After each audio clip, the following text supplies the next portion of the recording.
হজ করার যে আসল মর্যাদা, প্রকৃত মর্যাদা, সেটা তো হজ করার মাধ্যমেই শুধু লাভ হবে। কিন্তু আমরা আজ এমন 5টি আমলের কথা জানবো, যেই 5টি আমল আমরা আমাদের নিজ জায়গায় বসে যদি করি, আল্লাহ রাব্বুল আলামিন এই আমলগুলোর বিনিময়ে হজ করে যে পরিমাণ সওয়াব আমি পেতাম, আমার অ্যাকাউন্টে, আমার আমল নামাতে ওই পরিমাণ সওয়াব আল্লাহ তাআলা লিখে দিবেন।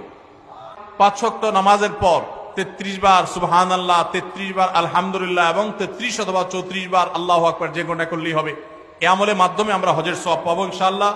ফজর নামাজের জামাত আদায় করার, ফজর নামাজ আদায় করার পর সূর্য ওঠার 15-20 মিনিট পরে ওই পুরো সময়টুকু বসে বসে জিকির আজকার, কোরআন তেলাওয়াত, দ্বীন শিক্ষা, এগুলোর মধ্যে মাশগুল থেকে এরপরে উঠে যদি আমি 2 রাকাত নামাজ পড়ি, আল্লাহ তাআলা হজের সওয়াব দান করবেন এবং উমরার সওয়াব দান করবেন।